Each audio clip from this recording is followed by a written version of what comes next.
it's time to get the lead out. Hey there, everybody. Duke Nukem.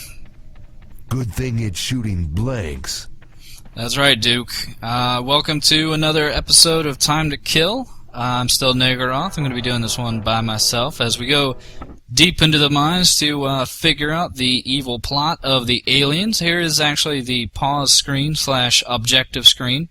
Haven't really been able to show it off yet, but that basically said that apparently the aliens have figured out some reverse alchemy beam, and they're trying to ruin the economy in the past of new LA.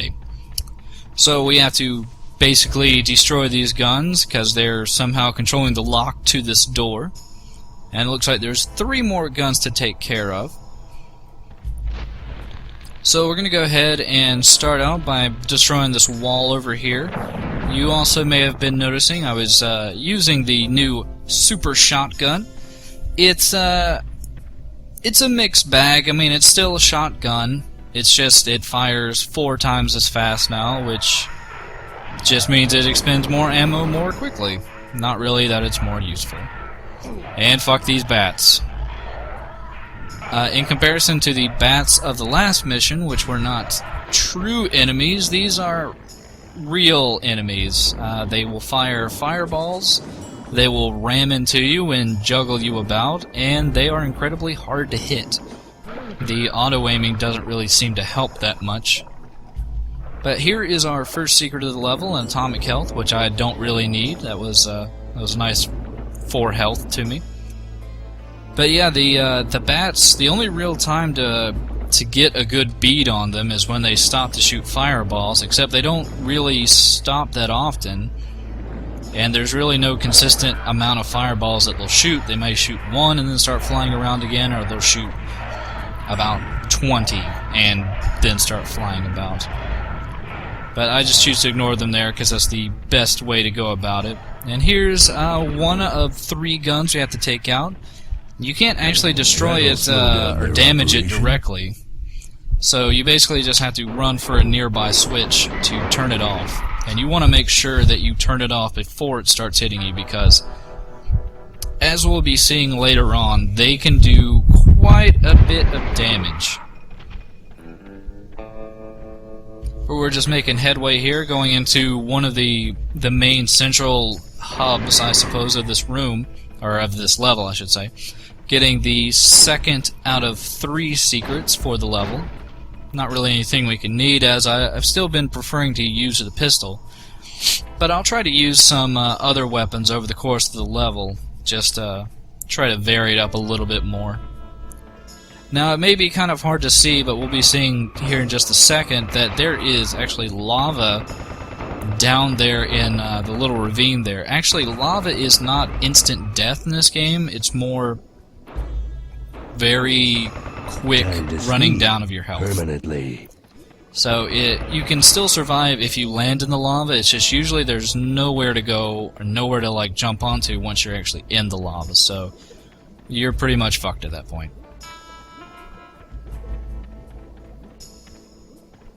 But we are coming up to a rather annoying room right now.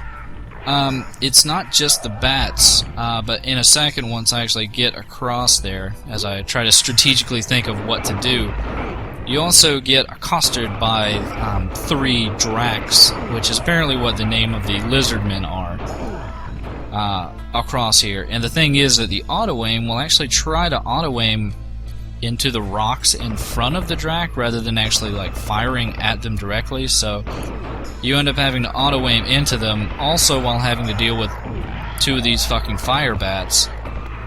And you actually do need to take care of the fire bats before you continue on into this room, because, as we'll see in just a second, and what we're hearing right now through this rather annoying motorized noise, is that there's no real reasonable way to get over to the other side outside of using this particular mechanism they have set up into the ceiling.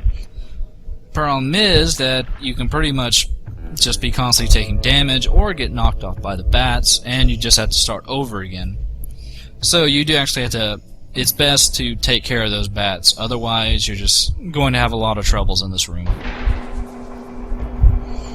But now that everything is taken care of, we can slowly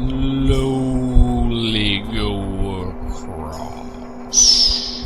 No, it's actually it's reasonably quick. And now that we're on the other side, we're actually almost to the second gun. The problem is, the second gun is actually... the button for it is a little bit more dickishly placed than the first button was. Especially since that there are actually 3 pig cops in this room. There's another one to the left-hand side of the gun, which is also where the button is, so you have to make sure and take him out beforehand. So I have enough RPG rounds that I can quite easily take, you know, 1 additional shot to take care of him. But now it's time to run like a bastard and try to get around it before it actually starts shooting me. Another thing you also want to make sure of is to not have your gun out while you're running around. Because if you have your gun out, you run up to the switch, you're just going to start firing instead of actually pressing the switch. And the time it'll take you to put your gun away, you're just going to start getting shot in the back. But we'll just go down here and get another atomic health to, you know, get back even more health than we already had. They really are actually pretty generous on this level with how short it is, with how many atomic healths they give you. I'm wanting to say, including the secrets, they give you probably about 4 to 5 atomic healths, which, even if you were down to maybe 2 health, would still probably would fill you up to full. And considering that most of the time I never try to get under 100 health, and you also have the med kits, it's a lot of atomic healths. Maybe they expected you to be taking a lot more direct damage from the guns, but you know, enough practice can easily let you get around those guns. And this little area right here is just it's kind of a necessary little side trip, because there's a particular item in this room that, even though I do already have it, I kind of want it refilled, because it'll make taking care of the last gun a little bit easier. Looky here. Which is this jetpack over here. Also, it just has some additional ammo, which is never a bother. Even though, for the most part, I'm still pretty much full up on every gun that I have right now, so... But yeah, we just have one more gun to take care of, and one additional secret that I think...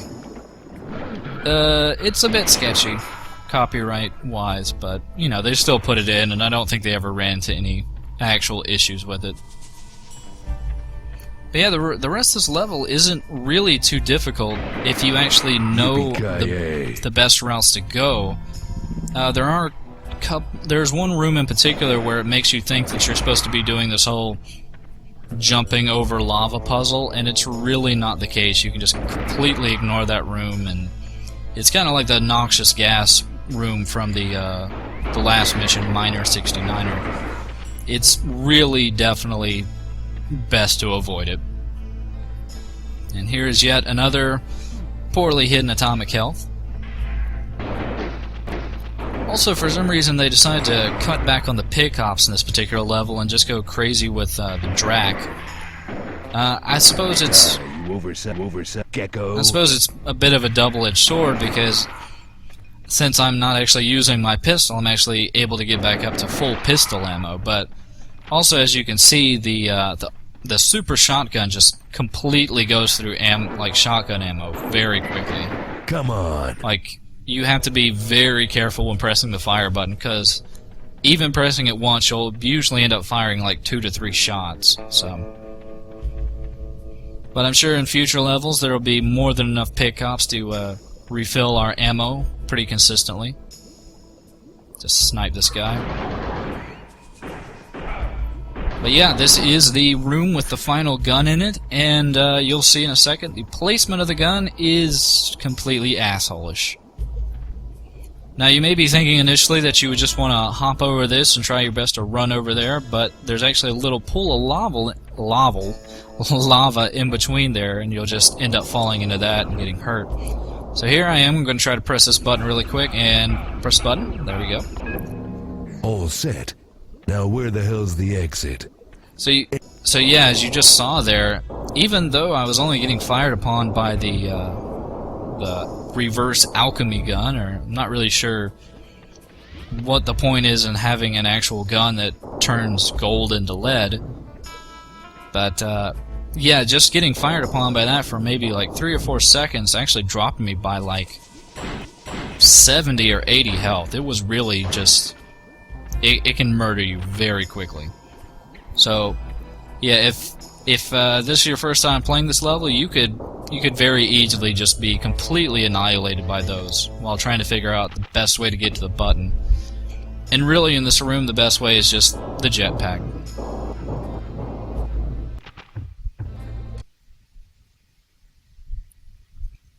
So yeah, now that we're back in the main large hub, lava river room, or whatever you want to call it, I'm not actually sure why 3D Realm... well, like, this is supposed to be new Los Angeles. I'm not sure if it's actually supposed to be in the same general location as Los Angeles, but I'm fairly certain they don't have pools of magma flowing relatively underneath the city, but I might be wrong. Yeah, here we are heading to the very last secret.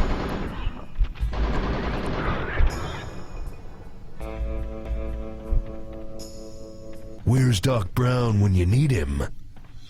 Yeah, yeah. Rather unnecessary reference to Back to the Future 3.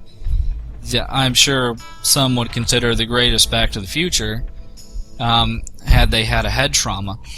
But, yeah, Lock and load. not actually sure if they were legally able to do this. I mean, it's obviously a DeLorean, and they obviously make pretty much every one-liner he says regarding, or whenever he walks into that room, all has to do with Back to the Future, so I don't know. It would be a good secret if there were actually better stuff in there, like another atomic health, but it's fine for just a stupid little sight gag. But yeah, now all we have to do is head back to that door at the beginning of the level, and we'll actually be done with the level. So join me next time for the next mission of Time to Kill. This is Nigger Up, saying bye.